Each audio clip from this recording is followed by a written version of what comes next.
dia, amados. Chegamos hoje ao capítulo 7 da segunda carta de Paulo aos Coríntios.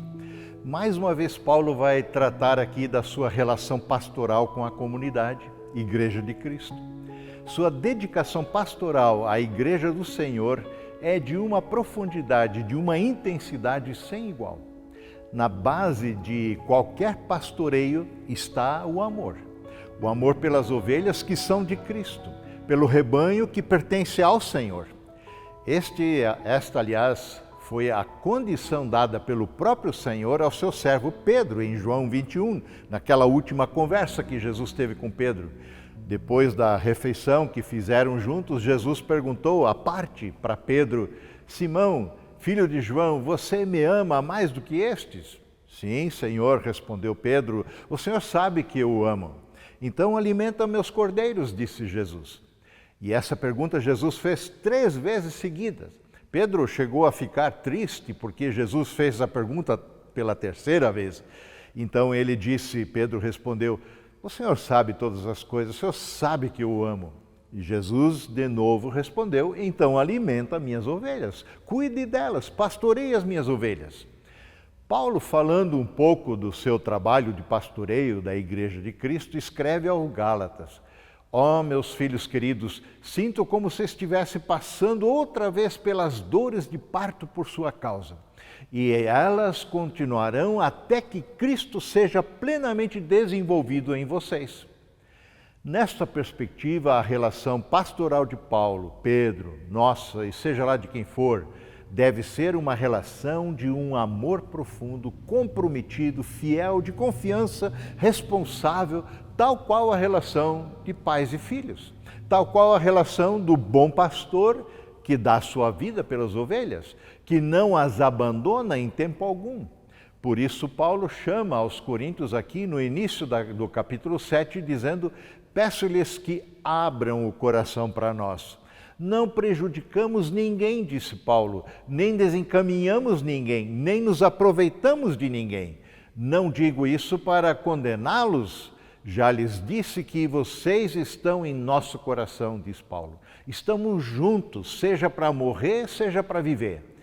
Tenho muita confiança em vocês e de vocês tenho muito orgulho, diz ele. Vocês têm me encorajado grandemente, me proporcionado alegria, apesar de todas as nossas aflições. Certamente essa é uma declaração de amor do pastor Paulo para com a comunidade de Corinto. Gostaria de fazer minhas as palavras do apóstolo aqui. É um grande privilégio poder pastorear todos vocês, membros da comunidade do Redentor.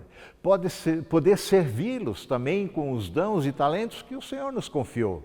Acompanhar a vida de vocês, ainda que à distância nesses tempos de pandemia. Ver Cristo sendo formado em vocês me faz igualmente transbordar de alegria.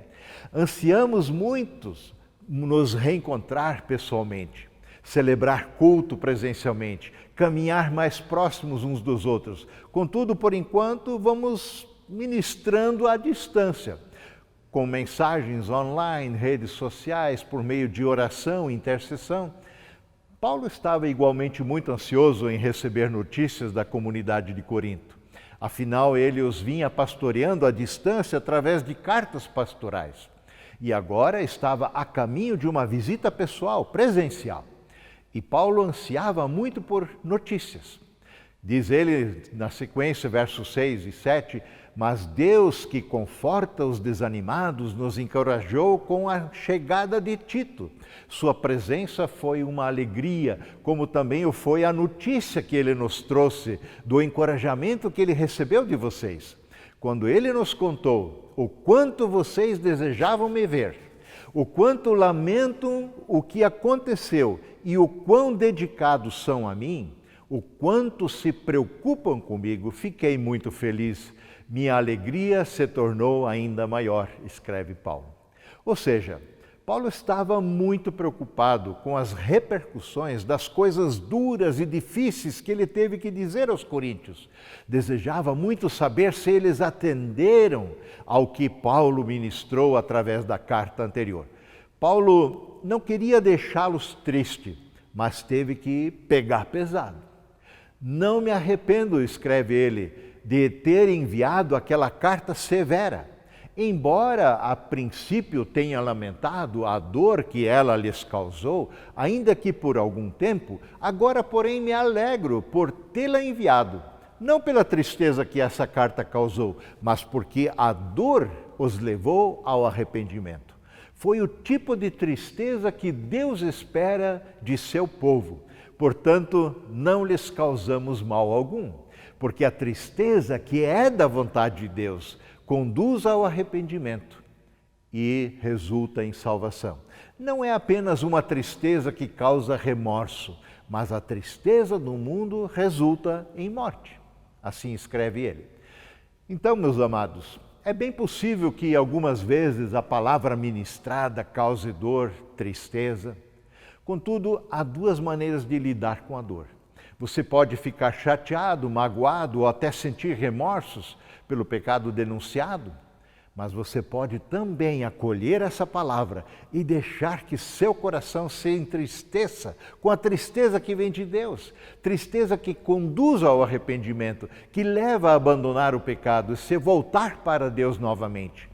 Essa tristeza vai gerar vida nova, alegria. A outra tristeza, segundo o mundo, no máximo, mágoa e remorso, consequentemente, morte. Desejo-lhes que a tristeza que vem de Deus impacte nossos corações quando colocados diante da sua palavra, para que sempre de novo o busquemos humildemente. Amém.